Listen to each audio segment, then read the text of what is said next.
Et bonsoir, avec vous ce soir, votre humble serviteur Jean-Pierre Guillaume pour les chroniques de M3A, un corps saint dans un esprit saint. Bien-aimé, vous avez sûrement remarqué que je ne suis pas dans le même endroit que je tourne mes vidéos habituellement. C'est simplement à cause que ce que j'ai à dire, c'est d'ordre très capital. Donc je sentais le besoin de tourner la vidéo immédiatement. Bien-aimé, dernièrement, nous parlons de quelques jours à peine de cela, il y a eu plusieurs diverses manifestations dans les rues de Montréal. Nous avons vu des individus être confrontés aux policiers de Montréal par rapport à ce que nous vivons actuellement, c'est-à-dire le COVID, la vaccination, les masques, tout le tralala. Et puis j'avais l'impression que le peuple québécois s'était finalement ouvert les yeux. Mais en observant et en regardant plusieurs vidéos, je me suis aperçu que ce n'était pas le cas. Pas parce que le peuple est encore dans l'ignorance, mais plutôt, j'ai l'impression que le peuple, que ce soit le peuple québécois ou peu importe la nation, ne sont pas au courant des vrais enjeux qui se cachent derrière toute cette satandémie. Je dis bien une satandémie parce que ce n'est pas une pandémie, bien-aimés. Vous devez comprendre que ce n'est pas une pandémie. Et nous allons débloquer, nous allons essayer de résumer le tout ce soir avec la parole de Dieu en étudiant le premier chapitre du livre de Joël. Vous devez comprendre, bien-aimés, que le livre de Joël, c'est un livre très intéressant, très important pour les temps de la fin et la fin des temps. Lorsque je dis les temps de la fin et la fin des temps, je ne suis pas en train de faire un jeu de mots. Donc, laissez-moi illustrer cela pour vous. Imaginez, comme d'habitude, dans le temps de Noël, imaginez vos grands ou vos arrière-grands-parents, lorsqu'ils voulaient acheter quelque chose, ils ne se rendaient pas à l'épicerie où est-ce qu'il y a des frigidaires réfrigérés prêts à garder, qui sont prêts et conçus pour garder la volaille. Ils allaient directement chez le fermier. Et peut-être le 21-22 décembre, ils allaient chez un fermier. Ils payaient le prix de la volaille. Lorsque le fermier ouvrait cette cage, débutait pour cette dinde le temps de la faim. Et le 24 décembre, lorsque vous tuez cette volaille pour le mettre au feu, et débutait la fin des temps. Donc, je ne sais pas si vous comprenez la différence entre le temps de la fin, le temps de la fin et la fin des temps. Bien-aimés, nous allons voir le tout à partir du livre de Joël.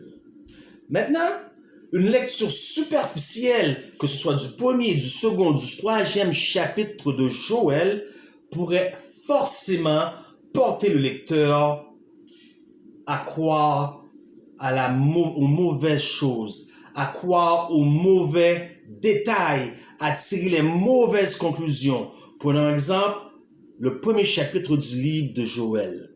Une lecture superficielle du premier chapitre du livre de Joël pourrait forcément tromper le lecteur à croire qu'il est question uniquement d'une invasion de sauterelles et d'un peuple moribond qui doit se fondre sur la nation de Juda. Une lecture superficielle du deuxième et du troisième chapitre de Joël pourrait forcément tromper le lecteur à croire qu'il s'agit du rôle des sacerdoces, de la bénédiction à venir et de la restauration. Bien-aimés, il ne s'agit pas de cela dans le livre de Joël. Le livre de Joël, il est question du grand jour de l'Éternel. Et qu'est-ce que c'est que le grand jour de l'Éternel? C'est le jour de sa colère sans indignation. C'est le jour de sa fureur. Alors ma question que je me pose, pourquoi, surtout parmi les chrétiens, pourquoi beaucoup d'entre vous soupirez après le jour de l'Éternel? Ne savez-vous pas que le jour de l'Éternel n'est pas lumière, mais un jour de ténèbres. Ne savez-vous pas que le jour de l'Éternel n'est pas lumière, et je répète, mais plutôt un jour de ténèbres? C'est comme un homme qui court devant un lion ou un ours enragé, prêt à le dévorer. Et il rencontre un gros arbre, et il grimpe dans cet arbre pour sauver sa vie, et au bout de l'arbre se trouve un géant, un énorme serpent venimeux. Vous avancez un pas de plus, le serpent fait une bouchée de vous. Vous tombez en bas, vous décidez de descendre de l'arbre, il y a un lion ou un ours qui vous attend. Voilà ce que c'est que le jour de l'Éternel, jour de ténèbres et non de lumière, mais seulement pour ceux qui ne sont pas préparés. Voyez-vous, bien-aimés, contrairement aux autres prophètes, à la majorité des autres prophètes et de leurs écrits, des détails spécifiques sont donnés en entrée de jeu. Mais ici, dans le livre de Joël, nous n'avons aucun détail donné en entrée de jeu. Nous ne savons pas à qui Joël écrit cette lettre. Nous ne savons pas quand est-ce qu'il écrit cette lettre. Bien sûr, les principes herméneutiques vont nous les dévoiler plus devant. Mais tout de suite, de façon exégétique, nous ne savons pas à qui Joël écrit cette lettre, ni quand elle fut écrite.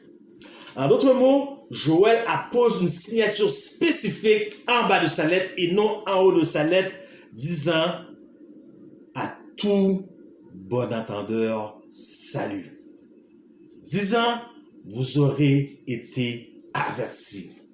Ce sont deux signatures que moi-même, j'ai adoptées dans mes publications, que ce soit sur Facebook, dans différents réseaux sociaux. À tout bon entendeur, salut. Vous aurez été avertis. Joël débute donc son interlocution par une invasion de sauterelles. Maintenant, nous allons parler du grand jour de l'Éternel. Lorsque nous parlons du grand jour de l'Éternel, il est toujours question ici du jour de sa colère sans indignation.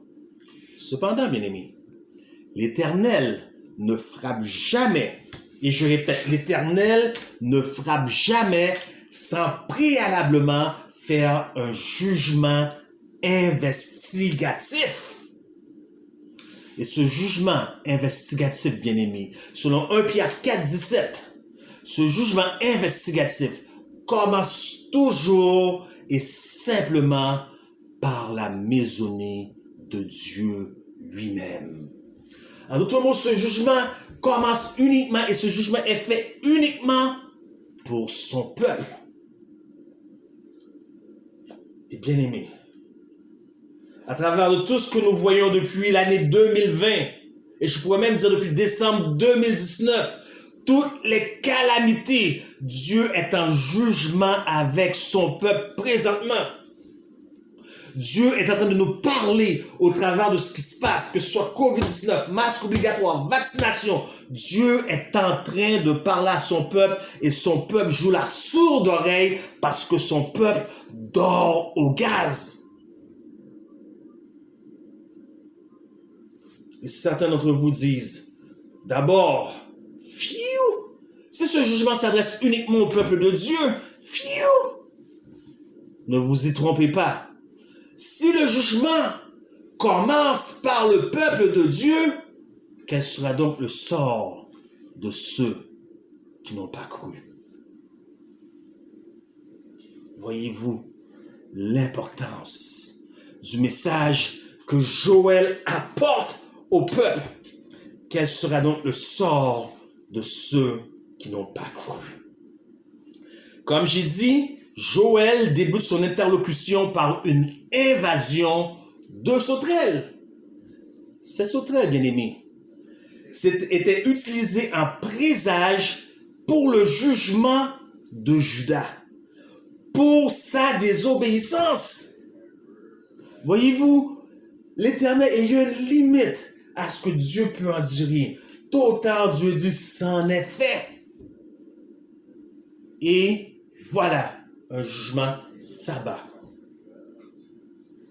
Donc, cette invasion de sauterelles était permise, envoyée par l'Éternel comme jugement pour le peuple de Juda, pour sa désobéissance.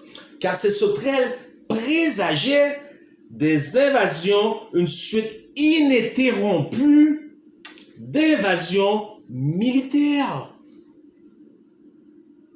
Je répète pour vous parce que je suis sûr que certains n'ont pas compris et plus tard, lorsque je vais détailler, je veux pas que des gens disent que je prends le texte hors de son contexte. Ces sauterelles étaient envoyées comme présage de défaite ininterrompue, j'ai bien dit ininterrompue, d'invasion militaire. Nous pensons entre autres aux Assyriens, jusqu'à ce peuple moribond qui doit se fondre sur la nation de Juda, c'est-à-dire Babylone. Bien aimé, ce que j'aime avec l'Éternel, c'est que l'Éternel, il a un sens d'humour, qu'est-ce qu'on appellerait de l'humour noir. Vous voyez, l'Éternel permet que Babylone vienne pour juger Juda. Puis l'Éternel se tourne contre Babylone pour chasser Babylone pour ce que Babylone a fait à son peuple. C'est vraiment un sens de l'humour noir que possède notre Dieu. Maintenant, bien-aimés, nous allons lire ensemble de quoi il est question dans le premier chapitre de Joël. Nous allons débuter notre lecture à partir de Joël 1, verset 4. Joël 1, verset 4. Que nous dit la parole de Dieu? Il est écrit, ce qu'a laissé le gazam, un gazam c'est une sauterelle, ce qu'a laissé le gazam, la sauterelle l'a dévoré. Ce qu'a laissé la sauterelle, le gélec l'a dévoré. Un gélec c'est une autre sorte de sauterelle. Ce qu'a laissé le gélec, le asile l'a dévoré. Le asile c'est une autre forme de sauterelle. Encore une fois, je reprends la lecture pour vous. Ce qu'a laissé le gazam, la sauterelle a dévoré.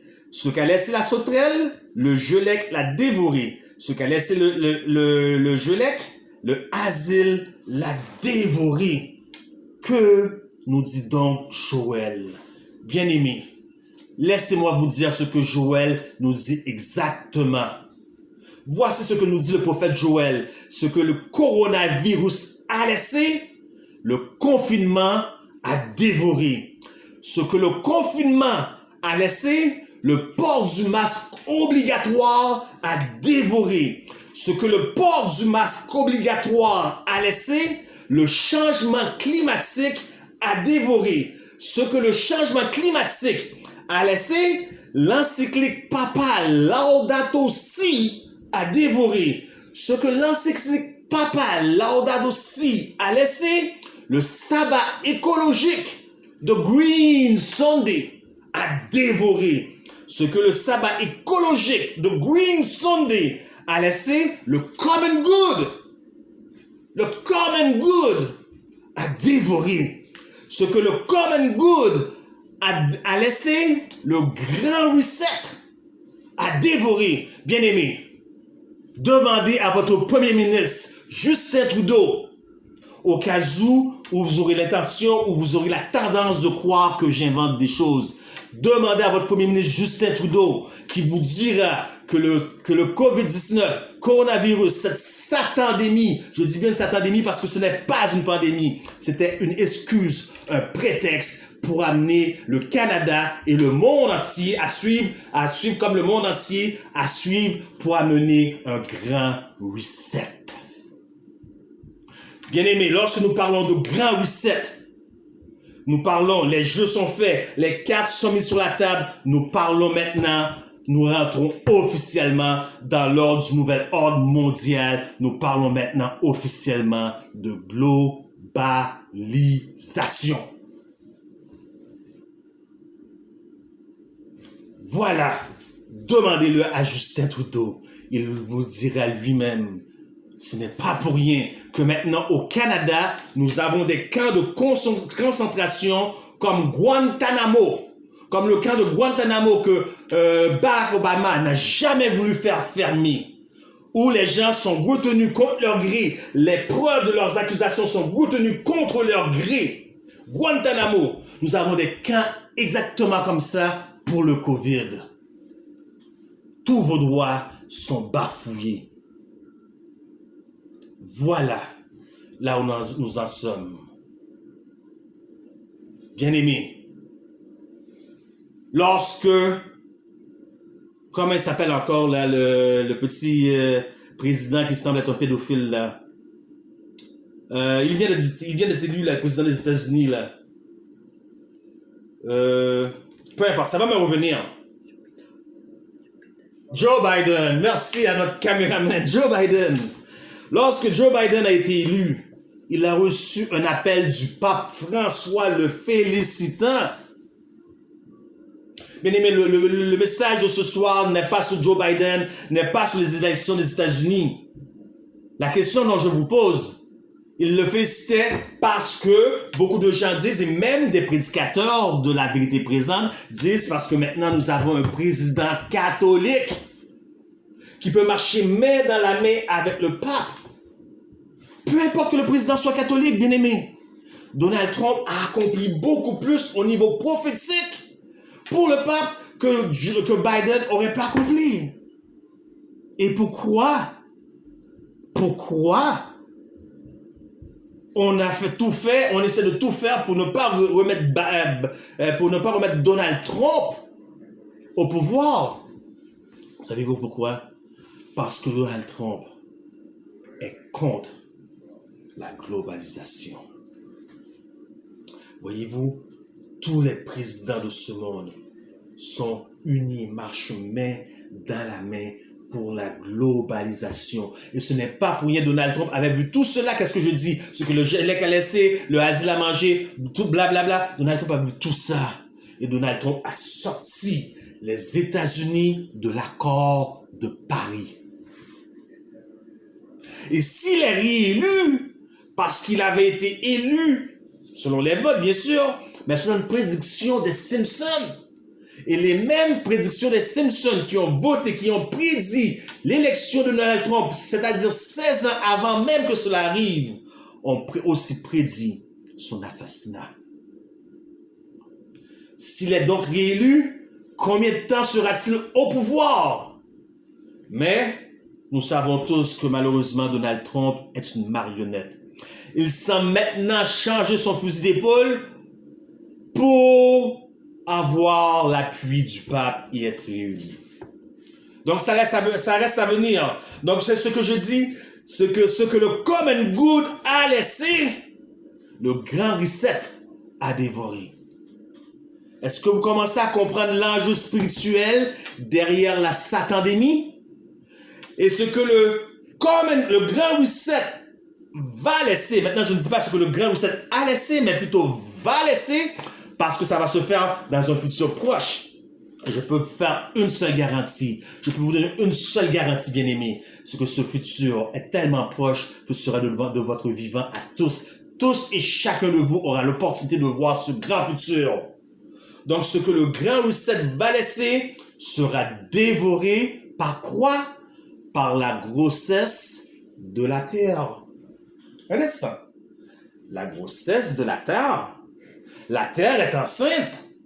Donc, si la terre est enceinte, qu'y a-t-il? Qu'est-ce qu'il y a dans son sein? Qu'est-ce qu'il y a dans son ventre? Selon Pape François, ce qu'il y a au sein, dans le ventre de la terre, c'est une loi, écoutez-moi bien, c'est sérieux, c'est une loi nationale du dimanche. Bien-aimés, ça fait plus de 160 ans que nous prédisons une loi nationale du dimanche. Et nous parlons ici à l'échelle mondiale. Reprenons, résumons le tout d'une autre manière. Verset 4. Ce qu'a laissé le gazam, la sauterelle l'a dévoré. Ce qu'a laissé la sauterelle, le gélec l'a dévoré. Ce qu'a laissé le gélec, le asile l'a dévoré. Résumons le tout. Ce qu'a laissé l'humaine fidèle, encyclique papale numéro 1, Laudato Si, l'a dévoré. Ce que Laudato Si a laissé, le Fratelli Tutti, l'encyclique papale numéro 3, le dernier, a dévoré. Voyez-vous, bien-aimés, le chapitre 1 parle d'invasion sauterelle qui est un présage d'invasion, de défaite militaire parce que la plus grande nation moribonde à se fondre pour Juda. Sur Juda, c'est Babylone. Voyez-vous, ce que l'humaine fidèle a laissé, Laudato Si l'a dévoré. Ce que Laudato Si a laissé, le Fratelli Tutti a dévoré. Bien-aimé, une nation moribonde va se fondre sur le peuple de Dieu. Et c'est Babylone. Et qui est Babylone? Ne cherchez pas Babylone géographiquement. Puisqu'à la parole de l'Éternel, c'est oui et amen. Babylone a été conquis par les Mèdes et les Perses. Et Babylone a été détruit depuis des millénaires déjà. Et l'Éternel a fait un décret. Babylone ne sera plus jamais reconstruit. Mais il y avait un homme qui avait pour idole le roi Nebuchadnezzar de Babylone. Cet homme s'appelle Saddam Hussein. Saddam Hussein a voulu reconstituer Babylone. Mais qu'avait dit l'Éternel? L'Éternel avait parlé, à la parole de l'Éternel, c'est oui et amen. Babylone ne sera pas reconstruit. Donc, la guerre a éclaté, les États-Unis sont rentrés en Irak, et voilà. Voyez-vous, on ne joue pas avec la parole de l'Éternel. Donc, qui est Babylone? Il ne faut pas chercher une Babylone géographique, mais une Babylone spirituelle. Le Vatican. Voilà, je l'ai dit. Ceux qui sont fâchés, ne vous fâchez pas après moi. Lisez votre Bible, étudiez votre Bible.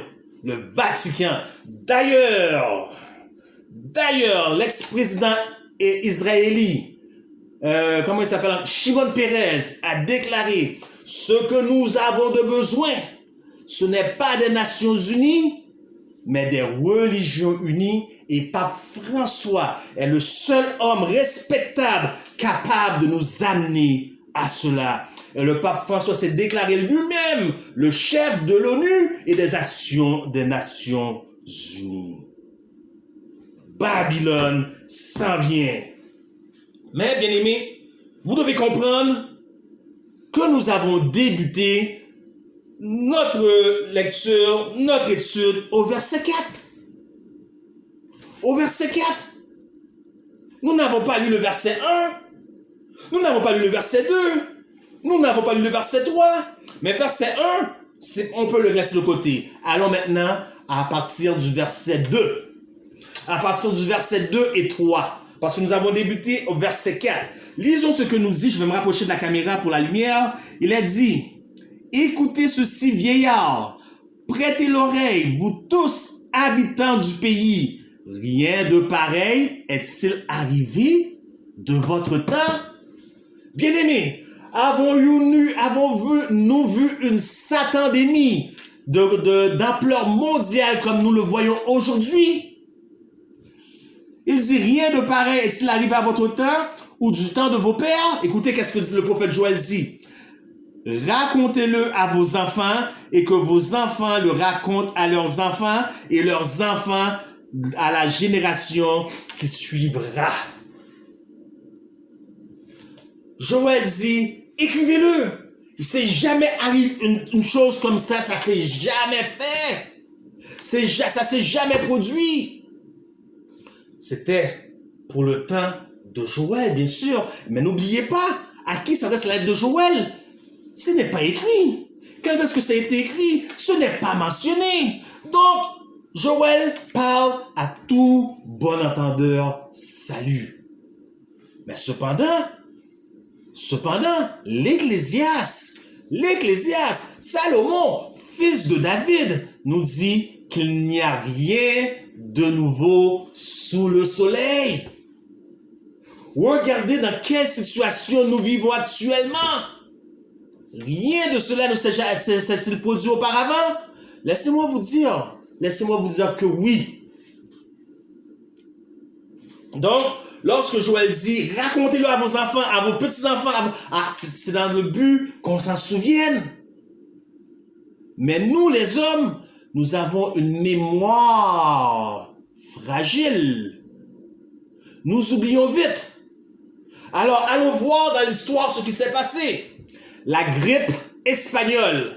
Bien aimé, vous parlez du coronavirus, du COVID-19, et vous pensez c'est grand chose. Combien de morts réellement le COVID-19 a-t-il fait? Maintenant, allez voir la grippe espagnole, bien aimé. Combien de morts la grippe espagnole a fait? Plus de 50 millions d'individus. Maintenant, ce que vous devez savoir sur la grippe espagnole, entre 20 et 40 millions de ces morts ont été morts parce que le port du masque, écoutez bien, bien aimés, le port du masque était obligatoire.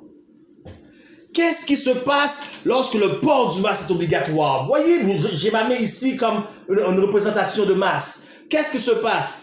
Les bactéries qui sont dans vos narines, dans votre gorge, vous les respirez de nouveau. Et 20 à 40 millions de ces gens ne sont pas morts de la grippe espagnole. Ils sont morts de maladies pulmonaires parce qu'ils ont respiré la bactérie qui devait sortir. Qu'est-ce que vous pensez que les gouvernements y font?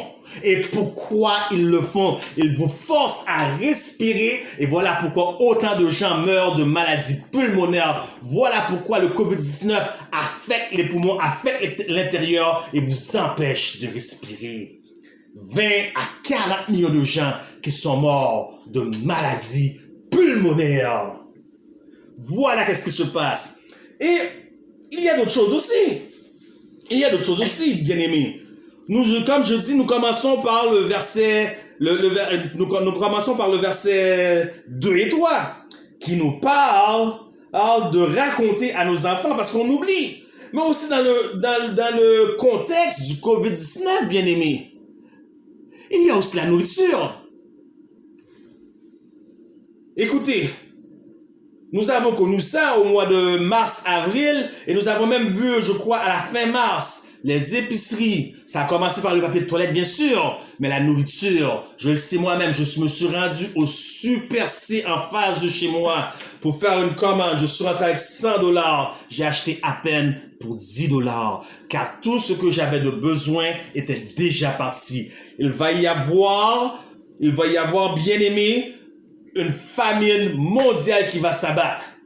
D'ailleurs, en fermant les frontières, on a fermé les frontières, l'exportation des aliments.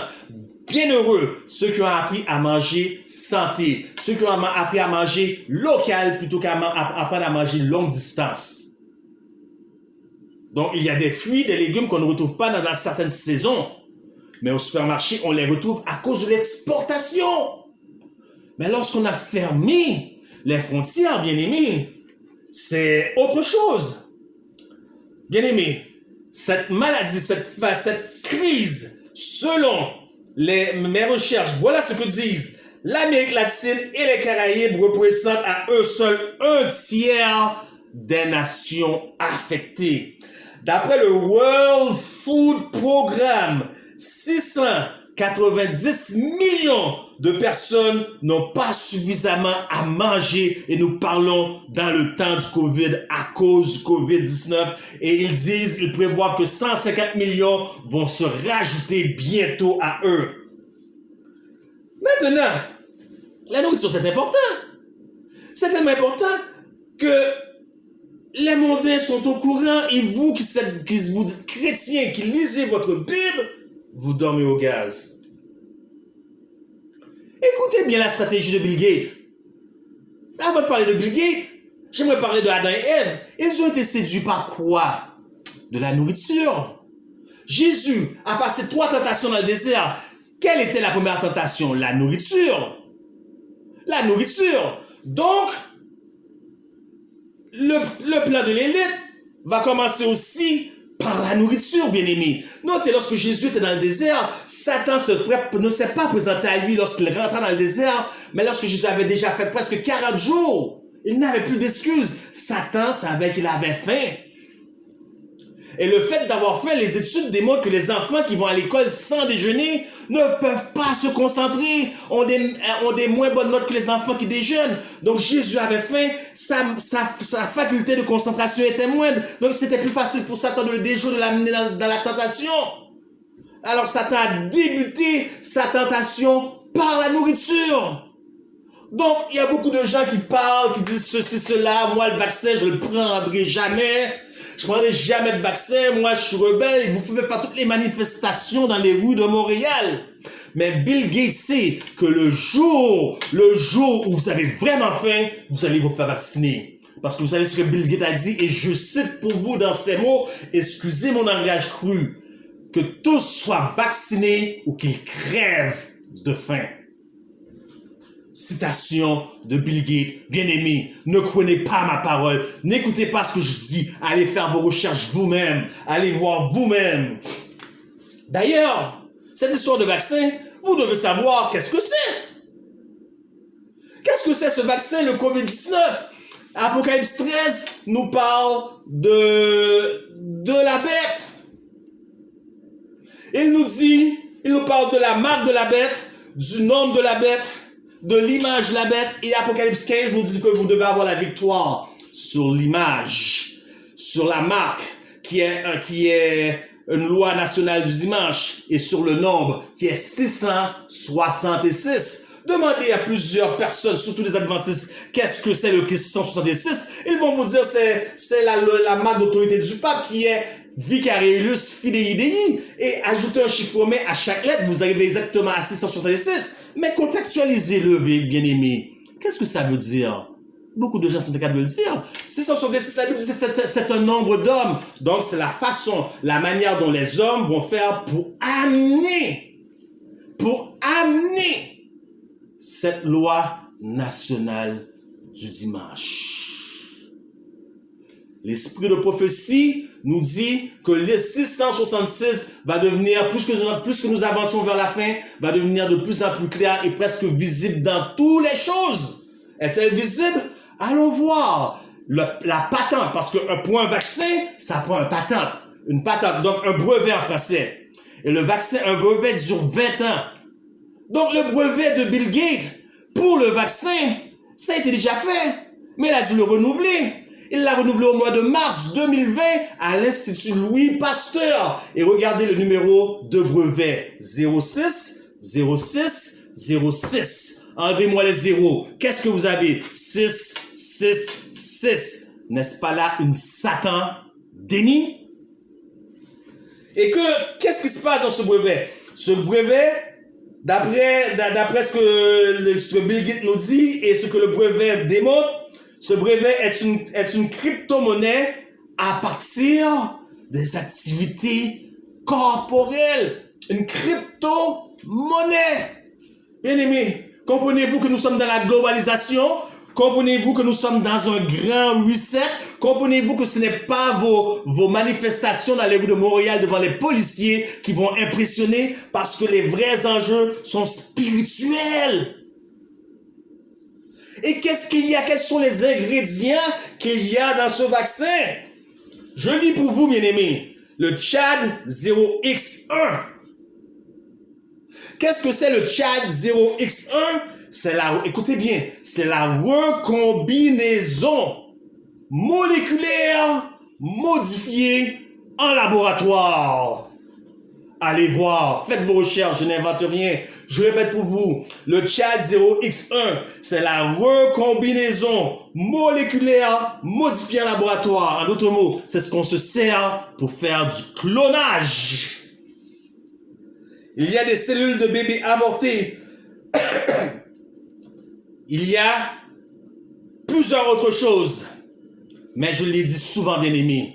Dans le vaccin actuel de Moderna, fait par Pfizer, vous avez 2 doses du virus de malaria et 3 doses du virus VIH, le sida. Et vous dites, hey Lionel, tu pousses loin là, hein? Là, tu es dans la diffamation, là, tu es dans la diffamation, Lionel. Tu pousses trop loin. Vraiment? Je pousse loin? Allez voir le groupe Bayer, bien connu pour leurs aspirines, qui ont fait le scandale de sida, des millions de Tylenol, de aspirine aspergées du virus du sida sur les marchés, sur les tablettes dans les pharmacies. Un homme qui n'avait pas la conscience en paix a dénoncé la FDA, Food and Drug Association. Ils ne l'ont pas cru, ils ont fait des recherches, ils ont découvert que toutes ces pilules-là étaient bel et bien injectées de sang sidatique. Et donc, qu'est-ce que Bayer a fait? Il a pris toutes ces pilules-là, au lieu de les brûler, de les jeter, ils les ont transférées où? En Asie. Ne savez-vous pas que nous sommes dans une campagne de dépopulation de la planète? Alors, lorsque je dis qu'il y a 3 doses du virus du sida dans le vaccin, est-ce que c'est des blagues? Allez voir, mois de décembre 2020, en Australie, tous ceux et celles qui ont été vaccinés en Australie, à peine 2 semaines de cela, ils ont tous contracté le VIH à tel point que le gouvernement australien a boycotté le vaccin et les a fait retirer en dépit de l'ordre du gouvernement. Parce que tous ces gens-là ont contracté le sida. Alors vous pensez depuis plusieurs mois et plusieurs années que je le crie sur les réseaux sociaux, sur Facebook, et vous pensez que j'avais inventé tout ça? Allez voir. Allez voir. Donc, le FDA, le vaccin comme tel, n'a jamais été expérimenté. Les êtres humains sont des cobayes. D'habitude, un vaccin était expérimenté à laboratoire sur des animaux. Ce vaccin n'a jamais été expérimenté. Et la FDA, Food and Drug Association, nous disent quelles sont les conséquences depuis que le vaccin est devenu. Tout le monde attendait impatiemment avec un vaccin. Nous disent qu'est-ce qui s'est passé.